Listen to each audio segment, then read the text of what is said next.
Welcome to Power Boat Talk, the podcast where we talk everything performance boats with your host, Joe Road.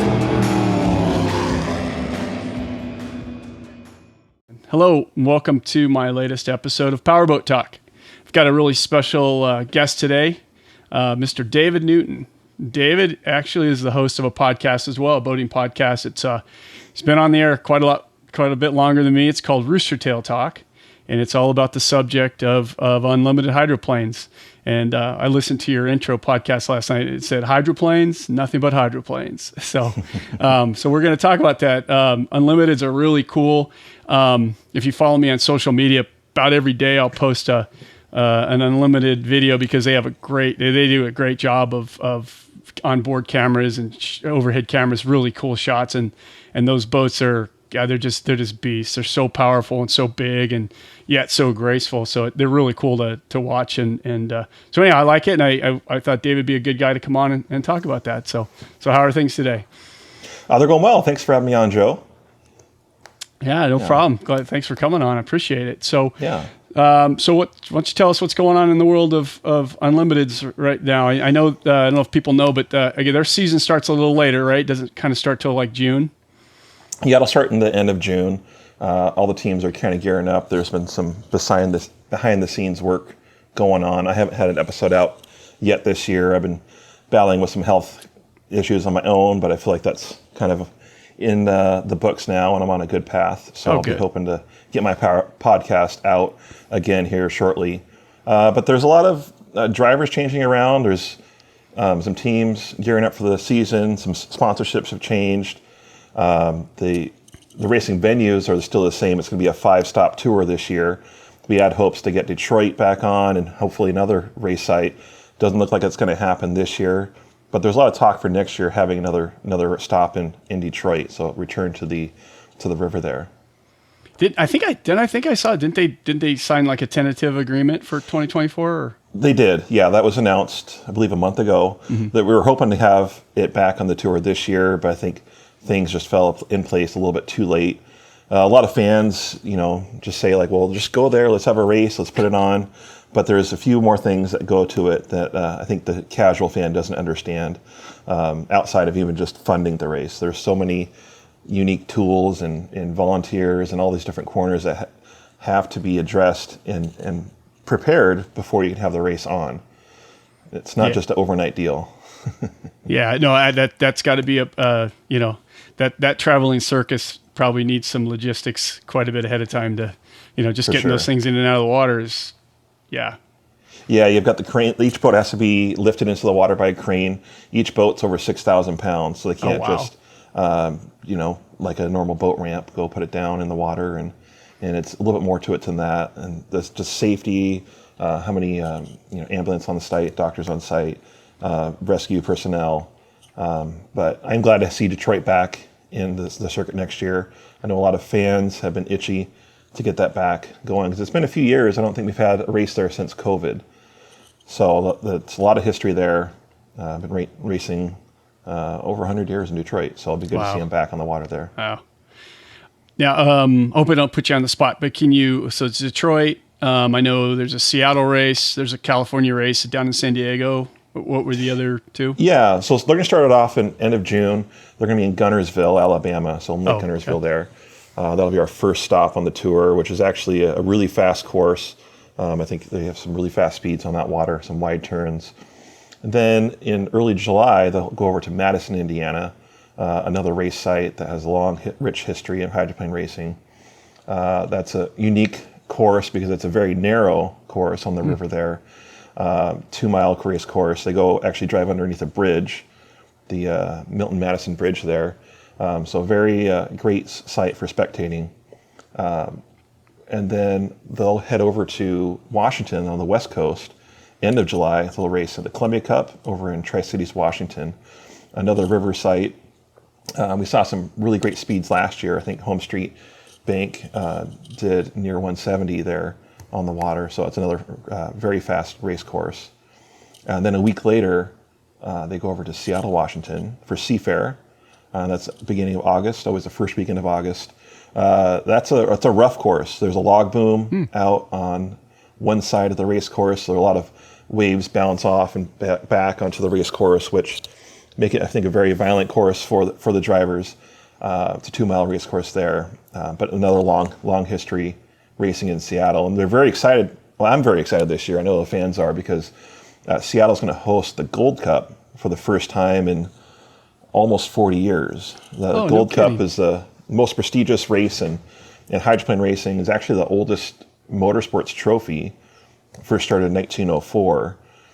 So it's going to be fun to have that back in Seattle. The last time they were there, the boats looked a lot different. Open canopies, Budweiser, Miller American were out there racing on the water. So been a long time since the Gold Cup's been in Seattle. Oh, then they finished off in San Diego on Mission Bay, the Bay Fair Regatta down there at the middle of September. Beautiful place if you've ever been down there. It's not hard to convince anyone to go down to watch that race if you can afford it. It's beautiful. That's a great bit of the history about the Gold Cup being the oldest trophy in motorsports. That's pretty cool. Yeah. I think a lot of people don't realize that it is, but they actually have started that before the Daytona 500 and Indy 500, whatnot. So, oldest in all motorsports. Yeah, and then I'm surprised that it's been so long since Seattle had the Gold Cup, because it's such a. I mean, it's just kind of. I don't know if it's the heart of Unlimiteds, but it's been a big area for them. So. Oh, definitely. A lot of teams are based out of Seattle area. A lot of drivers. A lot of mechanics, so a lot of kind of the hub of hydroplane racing is in Seattle. And for a lot of years, the winning team would choose a location for the next year for the Gold Cup, or it went to the highest bidder of whichever regatta had it. And sometime in the late 80s, early 90s, it kind of found its way home in Detroit and stayed there for a long time. In the past few years, they've been pushing it around to different race sites. It's been in Tri-Cities, Madison. Last year, it was in Guntersville. And so they're trying to get it around to the different race sites, and it'll be just really fun to see it at home in Seattle here. Just a big spectacle once again in Seattle. Yeah, cool. Now, we'll get to your background, but I know you're from the Seattle area. So with an unbiased eye, if you were going to pick, where's the best place for somebody to go watch one of the races? What do you think the best venue to really see it? Well, I'm going to be straight up honest. Seattle's probably the worst place to go to see a hydroplane race. It's funky how they have the piers out there. So you have to go on one side or the other to see as a fan, and you can't really see the full race course in its true glory. I think I've been to most of the stops on the tour. I think a couple of them are probably the best is Tri-Cities, for one, because you can go on either side of the river and find a spot. And you can pretty much go the whole length of the race course and find a good spot on the beach. It's always nice weather down there. And so you can really see the racing very easily as a casual fan. And the other has to be Mission Bay in San Diego. Always beautiful weather down there. If you go over to Fiesta Island, which is where the starting line is, the boats come pretty close to shore, so you get a pretty good buzz as they drive by you. Or if you're over by the pits, you're on the end of the backstretch, and you can see the boats coming straight at you. And then they hit the turn, getting over 200 miles an hour. So it's a pretty awesome spectacle to see that as you see 4 or 5 boats come straight at you and go whiz around that corner. Yeah. You can't beat San Diego. And San Diego always I have a friend that's on the marketing committee on that for years, but they put on a pretty good show too. They've got like the 6 liters or 7 liter hydros too, and sometimes they'll run flat bottoms down there too. So it's a pretty good show. But yeah, it is cool. So why don't you go back? Like, how did you get this love for Unlimiteds, and how'd that all start? Well, I think it was ingrained in my brain as a kid. My father was a native to Seattle, grew up here in the 50s, and saw the rise of the sport in the Seattle area before we had the Sonics, before we had Mariners, or any other professional sports team. There was hydroplane racing. And so he had a love affair of that as a kid, growing up in the 50s in the area. And then I was born in the 80s, and my father was always around hydroplanes. He raced remote-controlled hydroplanes. He got into some crew teams. He worked for Winston Eagle, Ken Muscatel's team, the Miss Rock, Silver Dollar Casino, Miss Free Eye, and many other teams. So I was always around the shop, always around hydroplane racing. And I just grew that love of the sport as it was something I could connect with my father with. And it was also fun to be able to go out and travel during the summer, go up to Kelowna, San Diego, other areas around the tour. So it's always been in my blood. Always been around hydroplane racing. Mm-hmm. That's pretty cool. And it's pretty unique. I mean, because it's such a limited in the country to grow up in an area that's, because it's big up there. Yes. Yeah, most of the teams are hubbed here in Seattle. A lot of the talent and the crews are here as well. I'm sure some people not liking to hear that in Madison and other areas, but there's a lot of workers, a lot of people are centered here in Seattle. Now, was your dad like a mechanic by trade, or what? How did he get connected with teams? He worked in the Air Force as a mechanic, so he had some skill there. He was a firefighter. I think mainly it just had a flexible schedule and was able to volunteer for teams. He worked on a lot of projects at the Hydroplane and Race Boat Museum. He helped restore the slow motion 4 and 5 amongst other hydroplanes. But then he got hooked up with some teams. Ken Muscatel was a big donor and sponsor in person behind the Hydroplane Museum, and he had a race team as well. And so he helped them as a propeller mechanic mainly, but landed in fiberglass work and other parts of the boat. And then in the late 90s, he actually got promoted to crew chief, and he was crew chief for a number of years for them. As I think his most notable year was 2000. They were sponsored by Miss Free Eye, and they set the straightaway record in Seattle at over 205 miles per hour. So, and unfortunately, he passed away in 2008. He had a heart attack at one of the races in Tri-Cities. He passed away from that, but he always lived his life to the fullest, and he was always around boats of some sort. He would always joke with me that because he raced remote-controlled hydroplanes that were scaled to the real ones, he volunteered at the Hydroplane Museum. He was a crew chief or mechanic for a team or two. So every day when he woke up and he was retired, he had his choice of what size boat to work on. So, but he shared that passion with me, and that's rubbed off, and it's a lifelong passion for myself. Yeah, that's awesome. And you're still doing remote control stuff, right? Like pretty extensively. Yeah, I still race those pretty extensively. We have a race coming up this weekend. We're going down to Longview for that. It's a fun clubs, fun organization. We have a few in the state of Washington that I race with, and we have scale hydroplanes. So we pick our favorite boats throughout the years. I have a model of Hawaii Kai and the 2000 Miss Budweiser I'm going to race this weekend. And it's a fun way to kind of share a passion of hydroplane racing without getting injured. I wanted to get into racing outboards and other inboards at a younger age, but after extensive talks with my father, we decided we'll just work on them or race RCs so we don't get injured ourselves. Yeah. Well, and much easier on the pocketbook, that's for sure. Oh, yes. So how does a guy get into that? Are there, you think, like down here, across the country, there's associations? Yeah, there's a number of associations throughout the country to race remote-controlled hydroplanes. The scale hydroplanes are more popular in this area, around the Seattle area, but there's clubs that race RC boats all across the U.S. There's some big clubs in California, Nevada, Texas, Florida, Michigan, East Coast, West Coast. Indiana has a big club as well. There's a couple of organizations, NAMBA and IMPBA, that are kind of the insurance governing bodies, but they have their own districts all across the U.S. and a lot of active participants that race. So you can always check out NAMBA.com or IMPBA.com, and you can get more information about clubs in your area if you're interested. Oh, cool. And are they actually for different kinds of boats too? Yeah, they race all different kinds of boats. They have catamarans, they've got the deep V monotypes, they've got hydroplanes, they've got sport hydroplanes, they have outrigger classes they've got twin gas riggers that go over 100 miles an hour, and they're pretty wild to watch. So just like the other boats racing, you can spend as much as you want on these. Yeah. Oh yeah. When guys are involved, there's the money thing just gets stupid. Guys in competition, right? Mm-hmm. So, hey, probably I know I've just been a casual follower of Unlimited just because I just love all things fast boats, and I imagine a lot of guys that are listening to this podcast are probably the same. Can you kind of tell us some of the technical aspects? Like you said, these boats weigh like 6,000 pounds. I mean, like how long are they? I mean, we can talk about they're all running turbine engines now, but maybe talk about some of the mechanics of it. Sure.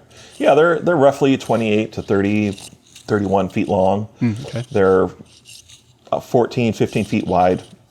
Excuse me. They do weigh over 6,000 pounds. They're running. There's one team that races a couple times a year out of Indiana. They still run the turbocharged Allison engines, or from those old World War II fighter planes. So they have a collection of parts that they come out and race once in a while when they can. But everyone else uses the turbine engines. They have they're a great technology, but they're old and outdated. They're probably 50 years old. The engines, they were made and produced for the Vietnam War for Chinook helicopters. So they come straight out of there, and that's something that the sport has kind of thrived on, is living off of kind of outdated technology from various wars. So like in World War II, they used Merlin, Griffin, and Allison engines out of those war planes. And this current motor that they're using is turbines from those Chinook helicopters. They don't create any thrust. They go to a direct drive to a gearbox, so it's kind of mounted backwards in the boat, so the heat's coming out the back. A lot of people think there's some propulsion or thrust from there, but it's just so the heat can come out the back end. Oh, gotcha. And then it has a shaft that goes up to a gearbox, and a collet that goes down to a longer shaft that drives the propeller in the back of the boat. You said just direct drive, though. It does go to the gearbox, and then it goes direct drive from the gearbox to the propeller. Gotcha. It's not like a V drive. Not like a V drive, though. Right. So but they have gears in there that they can tune those different race courses. They'll put different gearboxes in from going from Madison to Tri-Cities to Seattle for the different race course sizes and whatnot. Mm-hmm. And is it kind of like almost like a kind of an Arneson type surface drive type propeller, or is it actually a standard type propeller? Well, the propellers are very unique. A lot of the propellers are made in-house by, they used to be made by different teams. Elstrom Manufacturing and Miss Budweiser Racing used to make propellers. They're very custom to this racing craft. Currently, I know Kelly Stockland has a machine that he can build propellers from raw material, and it takes many hours to cut it down. He's got some different techniques he uses to get those cut down into the final product, but I think he's the main person to get propellers from right now. But they're very custom. You can't just go down to anywhere to buy these props. I'm sure. I wonder, do most teams, do they use do they have like different pitches on them, and do most teams have multiple propellers, or does I'm not sure exactly the specifics on what pitches and diameters they use, but they do have a variety of props that they'll use for the race courses, and they try to log the hours on them. It's not, because they're delicate. They try to make them as thin as they can to get the best advantages with them. So they have to, after every run, they have to take it off the boat and die cast it, check it make sure there's no cracks in the propellers, because that can do some serious damage to break the prop. Sure. And there was a team last year that did that a couple times. The Beacon Plumbing U40, they actually ran over a log in Madison, and it broke their prop and the rudder, and it broke the transom, and it was a major rebuild to get it ready for the next race, which they had it ready for Tri-Cities a few weeks later. Yeah, absolutely. And with that kind of horsepower and speed, it's just, I'm sure it just eats through them. Oh, yeah. And then what about hull manufacturers? Is there a guy that actually manufactures? It's just stuff, are they all custom, or? Yeah, the boats are all custom. They're made from various fiberglass, carbon fiber, honeycomb, aluminum materials. Most of the boats now have come out of the molds that were made by Budweiser Racing in the late 90s, early 2000s. Probably the newest and shiniest boat on the field, the Miss Home Street Bank, came directly from the molds that the Budweiser team had. So there's a couple of boats. Some of the boats are pretty old as far as racing goes. There's the Gold Cup winner, that boat was originally built in 1992, and it's still racing. I don't know how much of the original boat is left because it's changed dimensions and shapes and the aerodynamics throughout the years.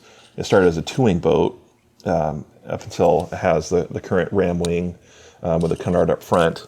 But there's not too many manufacturers anymore for unlimited hydroplane racing. Used to have Carlson, Staudacher, Jones, and a lot of other manufacturers producing hydroplanes, but the demand has gone down, so we're not seeing as many unique characteristics of the boats and people thinking outside the box in drastic terms.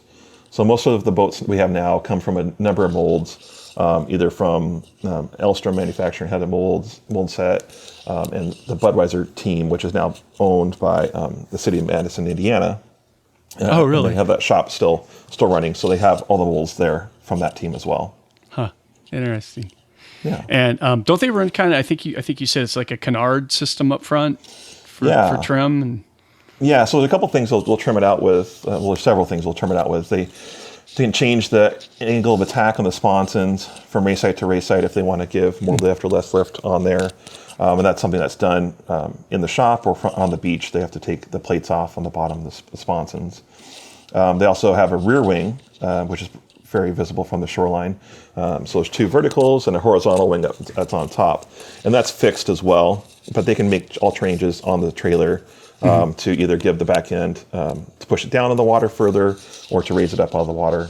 But that's really designed to push that back end down so it's got a good bite for the prop. A lot of people think they're trying to lift the back end up and keep it on the water, but they're trying to push that back end down to get as much bite on that prop as they can. And then on the front of the boat, every boat has a canard wing.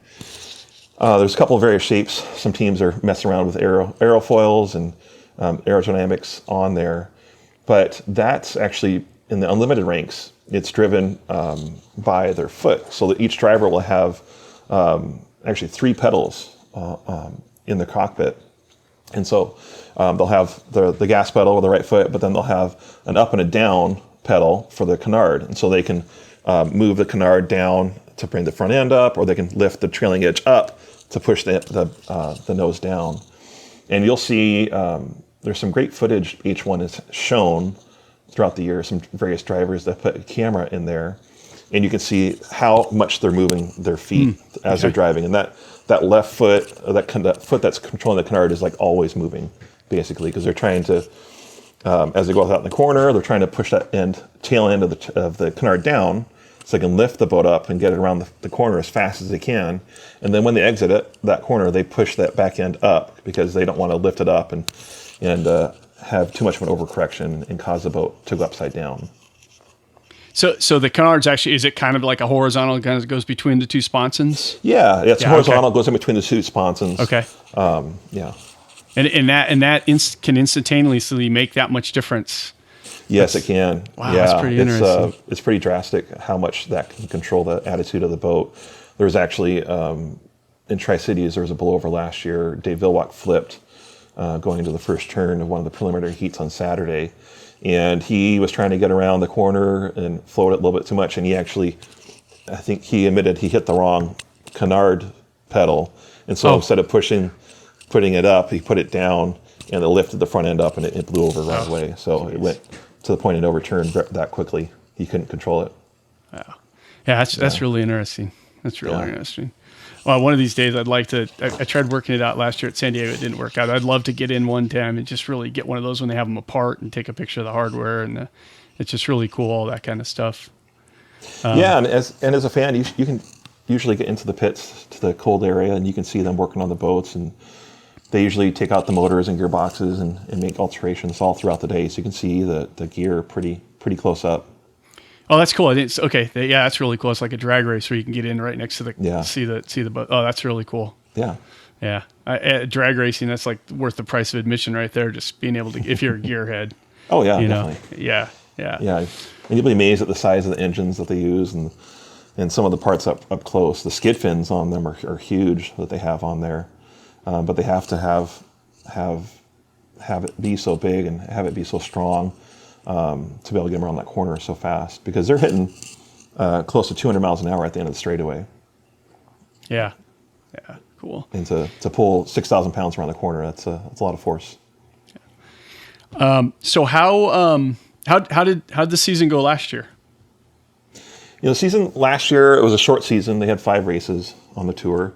Right now, the sport's kind of in another pivot, as you'd say, because the teams are down, the number of races are down. So it's kind of a quality over quantity for racing. Last year, they had some races where they only had 5 boats show up. I think the most they had was 8. But it's at a point now where there's not as many teams that might be as, they would say, like the filler teams, those backyard, working in the barn or the garage teams aren't really around anymore. So the teams are pretty professional, and it really has forced a lot of the resources to kind of be concise. There's a lot of talent in all the racing teams. So you can go into any weekend and it's hard to pick who was going to win. But Home Street was a dominant force last year. Jimmy Shane won the overall national championship. He won a few races along the way. He won in Tri-Cities. He won in San Diego, clinches national championship. And then we had kind of a split between the Strong Racing. Strong Racing, they're headquartered out of Kent, Washington, near Seattle. The owners are Daryl and Vanessa Strong are from Tri-Cities, but they have a 2-boat race team, and they were able to win the Gold Cup and the Seattle race. So they were able to win a couple races last year. So it's kind of split between the Madison Racing team and Strong Racing. That's good. This is good competitive racing. Yeah, and like I said, there's probably 6 to 8 teams you'll see out in a weekend, and the level of quality in drivers and mechanics and there's talent all around the sport are so vast right now because you're concise down to so few of teams that any given weekend you're not sure who's going to win, which makes it for the fan a fun experience. Yeah, that's fantastic. Yeah. I saw on the website. I think they were showing 9 teams for this year, and there was like two prospective ones too. So it could be as many as 11 teams. Yeah, I mean, there's some teams out there that have raced previously with us, and I'm not sure if we'll see them again this year, next year, or when we'll see them again. But there's a lot of possibilities out there. But it's kind of the case for every year. But we've got some great teams out there. Madison Reese team, they have a 2-boat race team.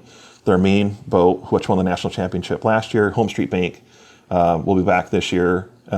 And their second boat, Goodman Real Estate, will be back. But they're going to be back with 2 different drivers. So both drivers retired at the end of the year. Jeff Bernard and Jimmy Shane, both excellent drivers who have a rich history of winning in hydroplane racing. But they've got some big shoes to fill. And we've got a great racer in the Grand Prix class, Dylan Roon, who's going to be actually piloting the U1 Home Street. He went down to San Diego last year and did a few test laps in the Goodman Real Estate boat, but they hired him in to replace Jimmy Shane. So it'll be interesting to see how well the talent translate, if he'll have any time he needs to get used to driving a bigger boat or not, or if he'll be winning right away. And which is really hard with a short racing season. And typically in the past, in the 90s, you'd have 8, 9, 10 races, so you could have some time to kind of get acclimated to the boat and take it a little bit slower. So hopefully they don't have to rush them too fast into that. And then their other boat, which I want to say it's their second craft, but they don't really run all second equipment in that boat. It's still a fast boat in its own right. But I'm very excited to see Andrew Tate return the ranks into hydroplane unlimited ranks. He's been out a couple of years now. He was piloting the Graham trucking team, but last year they decided not to run. So he was still under contract, couldn't race for another team, but he's back this year. He'll be racing in the Goodman Real Estate, and I know their owner really wants to see the boat in the victory circle. And he's probably one of the top, if not the top driver in unlimited ranks. He makes everything look very easy on the water. So I'm excited to see him back in the driver's seat. Mm-hmm. Awesome. Yeah, fantastic. Yeah. Boat racing's always going to be a tough sell. It's never going to be the Daytona 500, but right. But like you said though, it's such a great show. They're just especially again if you're a gearhead, if you like boats, it's just fast boats amplified, and the huge Roostertails and Yeah, it's really cool. So hopefully everybody out there gets a chance to go see one up close and personal one of these days. Exactly. So. Were you around? I think it was kind of before your time when they really made the switch to turbines, or did? Yeah, so that was I vaguely remember the late '80s. I was just a little kid back then. That was a kind of a cool idea for the sport, because there was, back in the '70s, and as it transitioned to turbines, there were so many different power plants being used, mainly in the early '80s, because they had teams still using Allison engines, turbocharged Allison engines, Merlins, Griffins, the new turbines. Some teams had automotive powered. So it was really unique in Unlimited, is that they could use all these different power plants and race together in one class. But it became pretty apparent very quickly that the turbines were the answer for teams to go faster, less maintenance overall. You saw, once the turbines were used and figured out, the rate of finishes went up. Not as many mechanical failures for teams. Some teams were able to use kind of one engine or two engines per race. They weren't having to change out the engine after every run. There's a lot of advantages. The weight was far less. I think it's 2/3 the weight compared to some of the other engines that were being used at the time, like the Merlin engines. But by the time I was old enough, it was pretty much all but one or two teams in the early '90s were into turbines. As a kid, I didn't like the noise that much, so I was okay with that. Really? Yeah. But I know that was a selling point for a lot of people, that they loved the noise. Yeah. And the boats were so loud back in the '80s and prior to that was kind of the charm for the sport. Yeah, and I'm barely old enough to kind of remember when it was happening. I just remember that it was the old school guys, new school guys, and they were not happy. They were running the sport. They were quiet. Right. The one or two guys that had the turbines were running away with everything. But yeah, I think at the end of the day, you're right. It was a good transition. It made everything much more even playing field, easier parts, and I think we've all gotten you're obviously, you're that newer generation where that's all you knew were turbines. So right. It's fantastic, and I've gotten to love them too. But yeah, it was different initially, because you went from that was raw, just horsepower and crude, and and everybody loved that stuff. But you're right, it was half of them didn't finish, and I can't imagine those old motors. They probably played hell trying to find parts. Yeah. And we're actually at a turning point now where they can't find the parts that are always needed for the turbines. These motors were designed and produced 50 years ago for the Vietnam War effort, right? They're not making turbine engines anymore. So I know people have kind of scoured across the U.S. and around the world to find parts, and there's a couple of companies that make some parts for it now, but they don't make everything. And the sport's at a point now where they have to look, where else can they get power plants to power these hydroplanes? I don't think there's an equivalent out there for the turbines, so they're going to have to look at something else that might not really equal the speeds that they're seeing right now. So we're not sure what's going to happen with that. And it's also a big financial burden to have to change power plants, because what else are you going to have to change outside of just the motor, right? You might have to change the gearboxes, the propellers. What else design-wise are you going to need to do to make the boats perform? So it's a large cost, and it's a large question mark over the sport. Which direction is it going to go? Yeah, when you were saying that earlier, you were talking about it, I was kind of thinking about it. I'm glad you brought it back up. So they're kind of just starting to talk about it. They don't really have a plan yet, or... I think they've been talking about it a long time. I think people want to try things, but it's just that initial investment. That's a lot of money to change things over for your team. It's hard to justify, if you're winning this year, to go with a different package next year and not perform as well for your sponsors. But it just the investment cost alone, I think, is the biggest hindrance right now. Because it'd be hard to waste hundreds of thousands of dollars on a program that doesn't work. And that's another reason we haven't seen a lot of drastic changes outside the box thinking in the past probably 20 years. Teams are getting really resourceful with trying and getting the percentages in little areas here and there on the boats, on designs on the sponsons, and little things that the average fan can't see. But just the costs alone are preventing, I think, a lot of that further development of the sport. Yeah.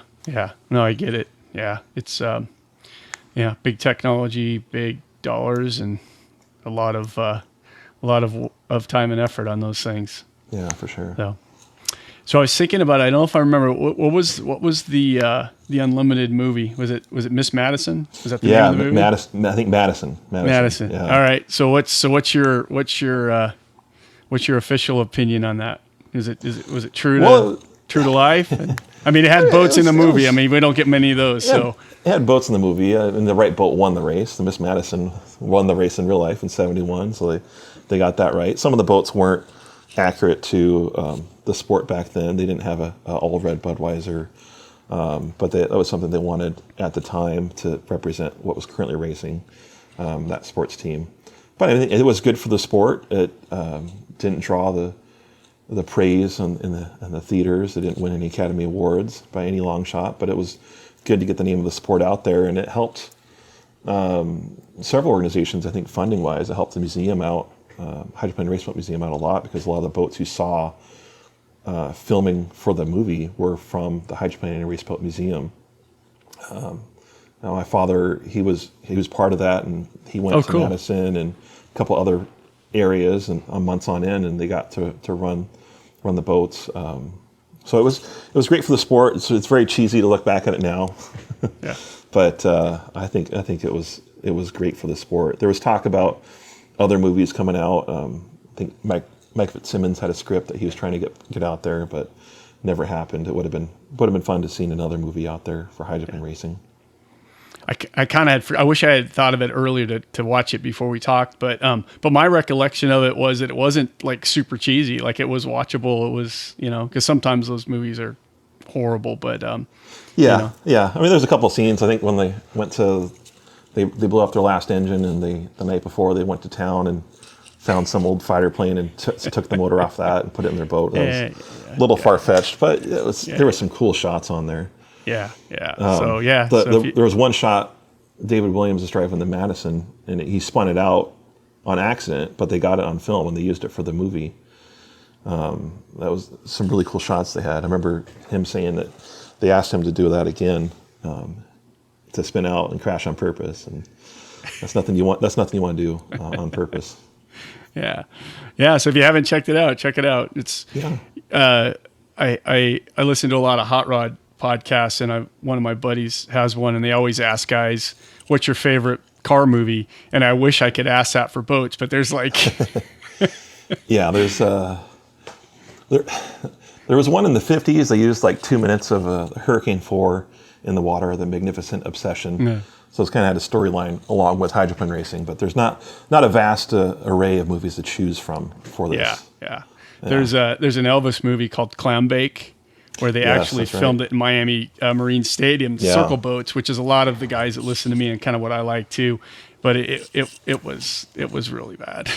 It was really cheesy. But some of the boat shots are cool. Although some of the boats would be like one engine in it and one shot. The next engine would have a different shot, or the engine would be different in the next shot. But unfortunately, there's not a lot. I should put together like a list of what there is out there just for the heck of it one of these days. Yeah, that'd be cool. That'd be cool. All right, well, cool. So you're just gonna, as the season gets closer, you're gonna start hitting it and letting us know what's going to be happening and what's coming. And I'm looking to start this back up here at the beginning of May. I've got some ideas on the line for some different people to talk with. I'm excited to see a few other things. There's some other transitions that happen in the sport. Over the winter, the U40 bucket list racing had the winningest driver in the sport, Dave Villwock. They parted ways. They have Dustin Eccles racing for them this year, which he'll be a fast driver, and that's a fast boat. That's going to be one to look out for this year. They're also going to race their backup boat, the 440, with Brent Hall at a couple races, so that'll be another addition to have them on the circuit for a couple races. It'd be nice to have another boat out there, and that's a driver who's been trying in the class to get into the class and to race for several years now, but hasn't had a good opportunity. And it's hard to do when there's only a few boats out there. Yeah. And then Vilwaukee's been seen over in Alabama with a team, Charlie Wiggins. So he might come back this year. And I'm hoping that they'll have the boat ready for Gunnersville, but we'll see. And how long's he been driving? Well, he first started in the limited ranks in 1992, but he's been racing hydroplanes and flat bottoms long before that. So I think he's 67 or 68 now. Wow. So he's been, I think he was racing when he was a toddler, but there's been a few years. Okay. Good but for him. It's a wealth of knowledge right there. Good for him. Mm-hmm. Hey, and will you reveal your sources? Because man, you got some good sources. How do you get this information? Oh, I just I can't name names, but I just spend time on the social media outlets and just know the right people, and you can hear some things. Yeah, fantastic. That's awesome. And I think I can't remember. What do you got? About 300 episodes you've done, something like that?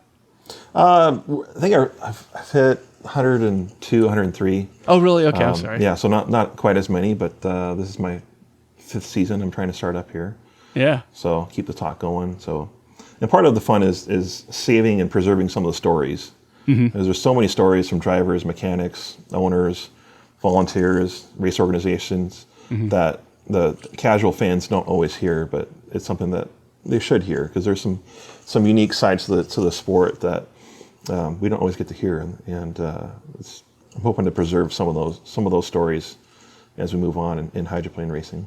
Yeah, cool. You've had some great. I listen to it all the time, but you've had some really good interviews with different guys. So, yeah, and in boats, it's been such a small market, such a just small world in general that you're right. Yeah. It hasn't, that stuff hasn't been preserved. We haven't really had the magazines at least over the last 15, 20 years for sure.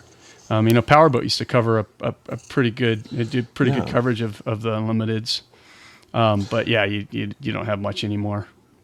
Yeah, I remember as a kid in the 80s and 90s, there were several magazines that would come out with articles about hydroplane racing. You could see them in Sports Illustrated every once in a while. You could see them in different boat racing magazines. But I think media outlets have changed now. Not too many people reading magazines, not too many out there doing that. And 4 or 5 years ago, when I started my podcast, I fell in love with podcasts. And there's some different interests that I have in other sports, and I love horror movies, and there's all kinds of podcasts for those, but there was nothing for hydroplanes, and really at that time nothing really for boat racing. So I'm glad that you're here doing this and talking about boat racing, because we need more people to talk about boat racing, whether it's hydroplanes, flat bottoms, or whatever's class, to promote our sport. So I'm glad there's more people doing it now, and kind of get the word out there. Yeah, thank you. It's something I'm just like you. I just grew up and just always liked it. And like I said, I've just been a casual fan of. I kind of like all of it, So, but yeah, the response has been people. There's so many guys out there, like probably our age, that I get DM'd all the time, like so cool. Like I'm so glad you talked to that guy. I had no idea that story, So it's been fun. But yeah, you're doing a good job. If you got 100 episodes, that's good. That's good for you. So yeah, well, I'm gonna try to get it back up there. Get over 200 or 300. All right. And again, the podcast is Roostertail Talk. Do you have a website too, or social media? Where can people find you? You can go to roostertailtalk.com. We have all of our episodes on there. You can also go to any major podcast platform. I'm on Apple Podcasts, Spotify, Castbox, and you can find us on there. All our episodes are there. And if you go to the website, you can join a mailing subscription list, and I can email you with our updates for our new episodes and next interviews I'll have on my podcast. Okay, great. Awesome. Yeah, and I recommend everybody listen. And boat racing is boat racing, and the Unlimiteds are cool. So check it out. And David, thank you very much. I appreciate it. And thanks for taking the time. Yeah, thanks, Joe. I appreciate it. And good talking to you. I look forward to what you can come out with next. Cool. Thanks, man. Thank you for listening to Powerboat Talk. If you like what you've heard, please head over to Apple Podcasts and give us a 5-star review. For more Powerboat Talk, follow us on Facebook or Instagram, or visit our website at powerboattalk.com.